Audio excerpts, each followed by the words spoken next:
আসসালামু আলাইকুম। আজ আমি এই ড্রামার এপিসোড 43, 44, 45 এক্সপ্লেইন করব। তো চলুন আজকের এপিসোড শুরু করা যাক।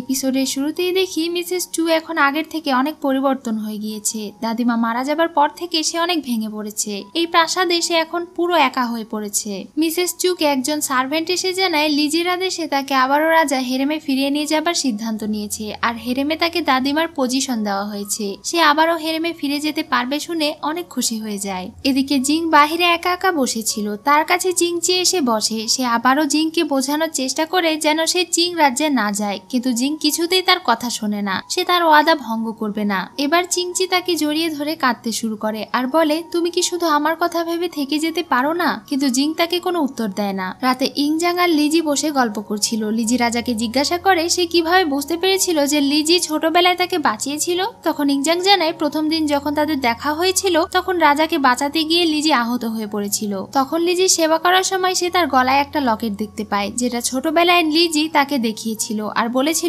এটা তার মায়ের দেওয়া। এই কথা ইংজাং এর মনে ছিল, তাই সে ওই লকেটটা দেখেই তাকে চিনে ফেলে। এছাড়াও সে লিজির আসল নাম শুনেও তাকে চিনে ফেলেছিল। এটা শুনে লিজি বলে সে তাকে আগে কেন এ ব্যাপারে বলেনি যখন প্রথম লিজি প্রাসাদে এসেছিল।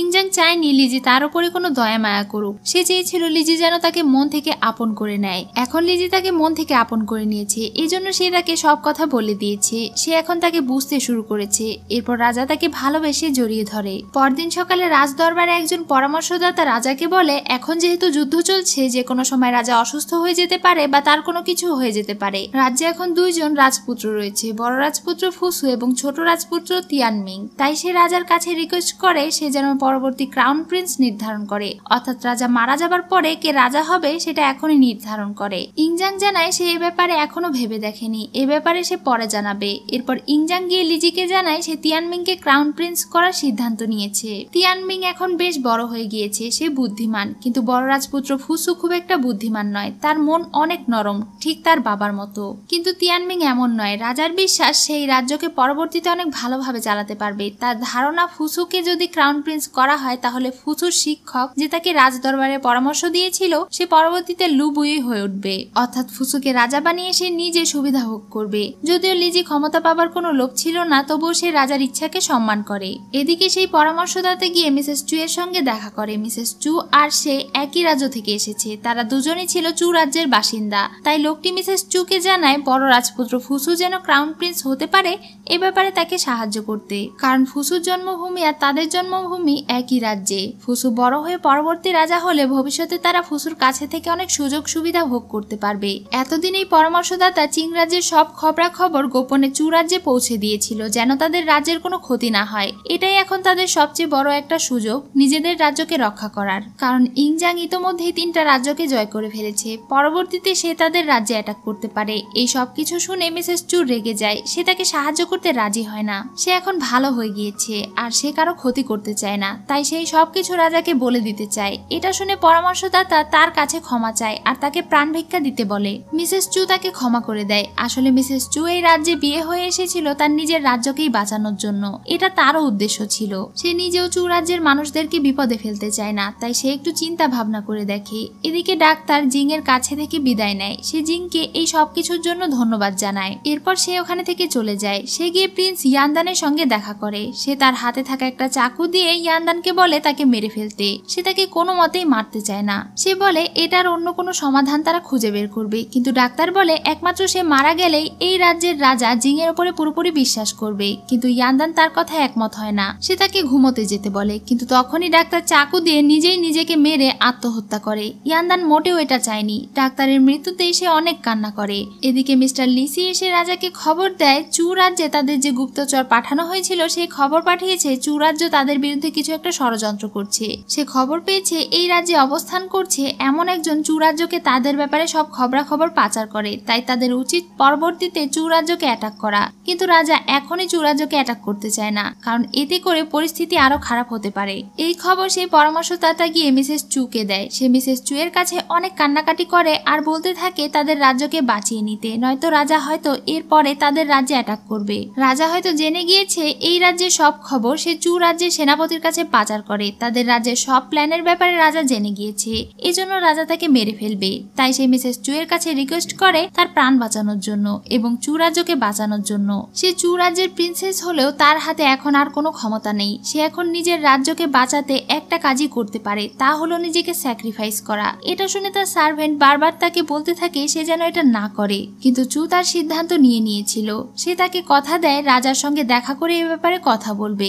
এদিকে জিং তার বন্ধুকে নিয়ে চিং রাজ্যে রওনা দেবার জন্য বের হয়। বাহিরে মিস্টার গাও তার জন্য অপেক্ষা করছিল। মাস্টার গাও তাকে চিং রাজ্যে যেতে বারণ করে। সে আবারও তাকে স্মরণ করিয়ে দেয় এই সব কিছুর জন্য প্রিন্স ইয়ানদান তাকে ব্যবহার করছে। জিং বলে সে এটা জানে, কিন্তু সে তার মাস্টার এবং ডাক্তারকে দেওয়া কথা রাখতে সেখানে যাচ্ছে। মাস্টার গাও কিছুতেই জিংকে মরতে যেতে দিতে চাইছিল না। সে বলে তুমি যদি যেতেই চাও তাহলে প্রথমে আমার সঙ্গে ফাইট করতে হবে, নয়তো আমি তোমাকে যেতে দেব না। তখন বাধ্য হয়ে জিং তার সঙ্গে ফাইট শুরু করে। লড়াইয়ের এক পর্যায়ে জিং জিতে যায়। মাস্টার গাও তার কুম্ফু দক্ষতা দেখে অনেক খুশি হয় আর তাকে না চাইতেও যেতে দেয়। জিং এর মন অনেক খারাপ করছিল, তবুও সে সামনে এগোয়। আজ মিসেস চু লিজির সঙ্গে দেখা করতে এসেছে। সে লিজির সঙ্গে অনেক ভালোভাবে কথা বলে আর তাকে হেরেমে ফিরিয়ে নিয়ে আসার জন্য লিজিকে অনেক ধন্যবাদ জানায় আর তাকে কিছু উপহার দেয়। সে বলে এতদিন আমি তোমার উপরে যেসব অন্যায় করেছি এসব কিছুর জন্য তুমি কি আমাকে মাফ করবে? লিজি তাকে খুশি মনে মাফ করে দেয়। সে বুঝতে পারে এখন মিসেস চু অনেক পরিবর্তন হয়ে গিয়েছে। সে এটাও বুঝতে পারে মিসেস চু এর মন খারাপ। এই ব্যাপারে তাকে জিজ্ঞাসা করলে চু বলে অনেকদিন পর সে তার বাপের বাড়িতে বেড়াতে যেতে যাচ্ছে, তাই তার মনটা একটু খারাপ। সে লিজিকে একটা উপদেশ দেয়। সে বলে রাজা তোমাকে যতই ভালোবাসুক না কেন সব সময় এটা মনে রেখো, সে তোমাকে যা যা বলে তার সব কিছুই সত্যি নয়। তার সব কথাই বিশ্বাস করবে না, এর কারণ সে কাউকেই মন থেকে বিশ্বাস করে না। তার মতো মানুষ যারা পুরো বিশ্বকে শাসন করতে চায় এবং সারা জীবন রাজা হয়ে থাকতে চায়, সে তার লক্ষ্য পূরণের জন্য সবকিছু করতে পারে, এমনকি নিজের পরিবার আর প্রিয় স্ত্রীকেও কুরবানি করতে পারে। সে সবাইকে দেখায় যে সে কাউকে ভয় পায় না, এর কারণ সে তার নিজের মধ্যে অনেক জঘন্য গোপন সত্য লুকিয়ে রেখেছে, যেটা অন্য কেউ যেন জানতে না পারে আর তাকে যেন সবাই ভয় পায়। সে লিজিকে তার কথাগুলো মনে রাখতে বলে আর নিজের খেয়াল রাখতে বলে সেখানে থেকে চলে যায়। এদিকে প্রিন্স ইয়ানদান জিং এবং তার সাথীদেরকে শেষ বিদায় দেওয়ার জন্য একসঙ্গে বসে খাবার খাচ্ছিল।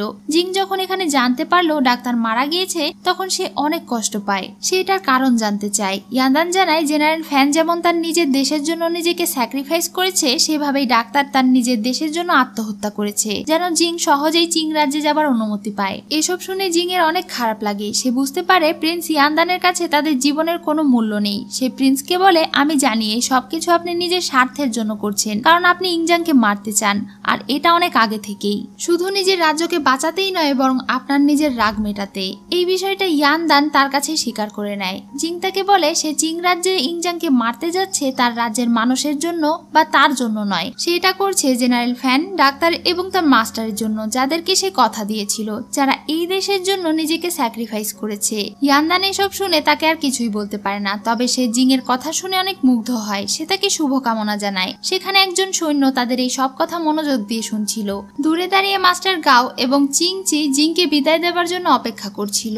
তাই এবার প্রিন্সের কাছে থেকে সে বিদায় নিয়ে সামনে এগোতে থাকে। ইয়ানদান তাকে সম্মান জানায়। চিংচি তাকে বিদায় দিতে চাইছিল না, তবুও তাকে হাসি মুখে বিদায় দিতে হয়। জিং তার সাথীদেরকে নিয়ে ঘোড়ায় করে চিং রাজ্যের উদ্দেশ্যে রওনা দেয়। এদিকে মিসেস চু রাজার সঙ্গে কথা বলতে যায়। সে রাজাকে বলে চু রাজ্যের ব্যাপারে রাজা যেই তথ্য পেয়েছে সেই কাজগুলো সে করেছে। এই রাজ্যে বিয়ে হয়ে আসার পর থেকে সে নিজের প্রদেশকে রক্ষা করার চেষ্টা করছে। এই রাজ্যের সব তথ্য ওখানে পাচার করেছে। সেই অপরাধ স্বীকার করছে, যা শাস্তি দেবার রাজা যেন তাকে দেয়। সে যেন তাদের রাজ্যে অ্যাটাক না করে। রাজা তার কথা শুনে বুঝতে পারে সে এইসব করেনি। সে আসলে কারো দোষ ঢাকার জন্য নিজের উপরে দোষ নিচ্ছে, কিন্তু চু এটা স্বীকার করে না। তখন রাজা তাকে জড়িয়ে ধরে বলে তুমি মারা গেলে আমার কিছুই যায় আসবে না, কারণ আমি তোমাকে কখনো ভালোবাসিনি। কারণ তুমি এই রাজ্যে বউ হয়ে আসার পর থেকে দাদিমার বিশ্বাস জেতার চেষ্টা করেছো, কখনো আমার বিশ্বাস জেতার চেষ্টা করনি। চু তার কাছে মৃত্যুদণ্ড চায়, কারণ এভাবে বেঁচে থাকার চেয়ে মরে যাওয়াই ভালো। কিন্তু ইংজাং তাকে এর থেকেও বড় কষ্ট দেবার প্ল্যান করে। সে তাকে চু রাজ্যে পাঠিয়ে দিতে চায়, অর্থাৎ তার বাবার বাড়ি চলে যেতে বলে, কারণ ইয়েন প্রদেশ জয় করার পরে রাজা তার চোখের সামনে তার রাজ্যকে ধুলোয় মিশিয়ে দেবে। এটা শুনে চু অনেক কষ্ট পায়। সে নিজের রাজ্যের মানুষদেরকে বাঁচাতে চেয়েছিল, কিন্তু তার হলো না। এরপর সে কান্না করতে করতে সেখানে থেকে চলে যায়। সে নিজের ঘরে ফিরে ফাঁসি দেওয়ার জন্য প্রস্তুত হয়। তার সার্ভেন্ট অনেক কান্নাকাটি করছিল যেন সে এটা না করে। সে নিজের সার্ভেন্টকে তার স্মৃতি হিসেবে চিরুনি দেয়। এরপর সে তার সার্ভেন্টকে বাহিরে যাবার আদেশ করে। প্রথমে তার সার্ভেন্ট যেতে চাইছিল না, এরপর সে তাকে জোর করে বাহিরে বের করে দেয়। এরপর সে লজ্জায় অপমানে নিজের দেশের মানুষকে রক্ষা করতে না পারার জন্য গলায় দড়ি দিয়ে আত্মহত্যা করে। পরদিন সকালে লিজিকে তার সার্ভেন্ট এসে জানায় মিসেস চু আত্মহত্যা করেছে। এটা শুনে লিজি বিশ্বাসই করতে পারছিল না। সে দৌড়ে ইংজাং এর কাছে যায় আর রাজাকে জিজ্ঞাসা করে সে কেন মিসেস চুকে মৃত্যুদণ্ড দিয়েছিল। রাজা জানায় সে তাকে মৃত্যুদণ্ড দেয়নি, তবে তাকে এমন কিছু বলেছে যেন মিসেস চু নিজেই আত্মহত্যা করে। এটা শুনে লিজির অনেক খারাপ লাগে। সে তাকে বলে, একটা কনকুবাইন মারা গেলে যখন আপনার কিছুই যায় আসে না, তাহলে আপনার প্রয়োজনে আমাকে স্যাক্রিফাইস করতেও কি আপনি দ্বিধা করবেন না? লিজি এটা বলছিল কারণ তার মিসেস চু এর বলা কথা মনে পড়ে যায়। ইংজাং তখন এটার উত্তর না দিয়ে সেখানে থেকে রেগে চলে যায়। রাতে মন্ত্রীর সঙ্গে হানসেন দেখা করতে আসে। সে তার কাছে একটা উপকার চায়। এর বদলে সে রাজার কাছে লিজিকে দিয়ে তার নামে প্রশংসা করাবে। এটা শুনে সে রাজি হয়ে যায়। পরদিন সকালে মন্ত্রী লিজির সঙ্গে দেখা করে আর তাকে বলে হানসেন তার সঙ্গে দেখা করতে চায়। লিজি তখনই গিয়ে হানসেনের সঙ্গে লুকিয়ে দেখা করে। অনেক বছর পরে হানসেনকে দেখে সে অনেক খুশি হয়ে যায়। সে জানায় তাদের ছোট্ট তিয়ানমিং এখন 9 বছর বয়সের হয়ে গিয়েছে। এসব কথা শেষে হানসেন তাকে জানায় ইয়েন রাজ্য থেকে যারা প্রিন্স ইয়ানদানের হয়ে এখানে চুক্তি করতে আসছে সে হলো জিং। এটা শুনে লিজি অনেক অবাক হয়ে যায়। জিং রাজাকে মারতে আসছে। এ সময় তাদের রাজ্যে একটা বিশৃঙ্খলা সৃষ্টি হবে, তাই সে লিজি এবং তার ছেলেকে এই প্রাসাদ থেকে বের করে নিয়ে যেতে চায়। লিজি এই প্রাসাদ ছেড়ে যেতে চায় না। হানসেন তাকে বোঝানোর চেষ্টা করে যে রাজা ভালো মানুষ নয়, সে কখনো কারো আপন হতে পারে না। 6টা রাজ্যকে এক করার উদ্দেশ্যে সে আসলে অনেক অসহায় মানুষদের প্রাণ কেড়ে নিচ্ছে। সে কি আসলেই শান্তি প্রতিষ্ঠা করছে? তার এইসব কথা প্রাসাদে ফিরে লিজি চিন্তা ভাবনা করে দেখে। সে বুঝতে পারছিল না যে সে এখন কি করবে, তাই সে ইংজাং এর সঙ্গে দেখা করতে যাচ্ছিল। তখনই সে ভেতরে থাকা সেনাপতি এবং রাজার কথা শুনতে পায়। সেনাপতি রাজাকে বোঝাচ্ছিল সে যেন ফুসুকে ক্রাউন প্রিন্স বানায়, কারণ সে বড় রাজপুত্র। আগে হোক বা পরে তাকেই সবাই রাজা বলবে। ইংজাং জানায় সে তিয়ানমিংকে ক্রাউন প্রিন্স ঘোষণা করেছে শুধুমাত্র লিজিকে এই প্রাসাদে আটকে রাখার জন্য। তিয়ানমিং তার নিজের ছেলে নয়, সে শুধু তাকে ব্যবহার করবে যেন ক্ষমতা পাবার লোভে বড় হতে হতে ফুসু দায়িত্ববান হয়ে ওঠে। পরবর্তীতে সে ফুসুকে আবারও রাজা ঘোষণা করবে। যতই হোক তিয়ানমিং একটা জারজ সন্তান, সে কখনোই তাকে মন থেকে মেনে নিতে পারেনি। সে এতগুলো বছর সে তাকে বাবার ভালোবাসা দিয়েছে শুধুমাত্র লিজিকে তার কাছে আটকে রাখার জন্য, কারণ লিজি সব সময় স্বাধীনতা চায়। তাকে শুধুমাত্র তিয়ানমিংকে দিয়ে আটকে রাখা সম্ভব। বাহিরে থেকে এই সব কথাগুলো শুনে লিজি অনেক কষ্ট পায় আর কান্না করছিল। তার মিসেস চুয়ের বলা কথাগুলো মনে পড়তে থাকে। সে বুঝতে পারে এই 10 বছর ইংজাং তার ছেলেকে যে ভালোবাসা দিয়েছিল তার সবই ছিল অভিনয়। সে এটাও বুঝতে পারে এতগুলো বছর রাজাকে ভালোবাসার পরেও, তার সঙ্গে সংসার করার পরেও রাজা এখনো লিজিকে বিশ্বাস করতে পারেনি। এই সব কথা ভেবে সে প্রচন্ড কষ্ট পাচ্ছিল। তখনই সেখানে ইংজাং আসে। সে লিজিকে আদর করে কোলে বসায় আর বলে কিছুদিনের মধ্যেই সে তিয়ানমিংকে এই রাজ্যের ক্রাউন প্রিন্স হিসেবে ঘোষণা করবে। সেই সব কিছু করছে শুধুমাত্র লিজির জন্য, লিজিকে সারা জীবন তার পাশে পাবার জন্য। লিজি তাকে তেমন কিছুই বলে না। সে শুধু বলে আপনি যা ভালো মনে করেন তাই করুন।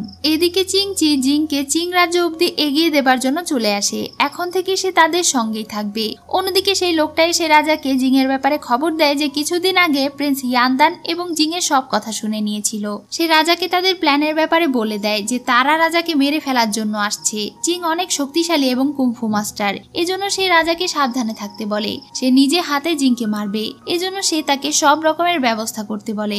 লিজি হানসেনের বলা কথাগুলো ভাবছিল আর বসে বসে কাপড় সেলাই করছিল। তখনই সেখানে রাজা আসে। লিজি তাকে বলে হানসেন তাকে চিঠি দিয়েছিল যে সে চিং রাজ্যে বেড়াতে এসেছে। একদিন হানসেন তাকে প্রমিস করেছিল সে তিয়ানমিংকে কুংফু শেখাবে, তাই সে তিয়ানমিংকে হানসেনের সঙ্গে দেখা করানোর জন্য বাহিরে নিয়ে যাবার অনুমতি চায়। যায়। ইংজাং মনে মনে ভাবছিল হঠাৎ হানসেন এখানে কি করছে। তার একটু সন্দেহ হলেও সে লিজিকে বিশ্বাস করে অনুমতি দিয়ে দেয়। পরদিন সকালে লিজি তার ছেলেকে নিয়ে হানসেনের সঙ্গে প্রাসাদের বাইরে দেখা করে। লিজি তার ছেলের সঙ্গে তার আঙ্কেলের পরিচয় করিয়ে দেয়, কারণ সে অনেক ছোট থাকতে হানসেনকে দেখেছিল। এখানে তাদের প্ল্যান মতো কিছু লোক সৈন্যদের উপরে অ্যাটাক করে দেয়, আর লিজি তার ছেলেকে নিয়ে জঙ্গলের দিকে পালিয়ে যায়। সে সব সৈন্যদেরকে মেরে ফেলে। জঙ্গলের ভেতরে গিয়ে লিজি তার ছেলেকে বলে, এখন থেকে তুমি এই চিং রাজ্য ছেড়ে দেবে আর তোমার আঙ্কেলের সঙ্গে থাকবে। এটা শুনে তিয়ানমিং কান্না শুরু করে আর তার মাকে বলে সে তাকে ছেড়ে কোথাও যাবে না। লিজির নিজের ছেলের জন্য অনেক কষ্ট হচ্ছিল, তবুও সে তাকে বোঝায় প্রাসাদে এখন অনেক বিপদ আছে, তাই আজ থেকে তার প্রাসাদের বাহিরে থাকতে হবে, তাকে বেঁচে থাকতে হবে। সে তার ছেলেকে বলে, আমার বলা প্রত্যেকটা কথা তুমি মনে রেখো। তোমার আসল বাবার নাম জিং।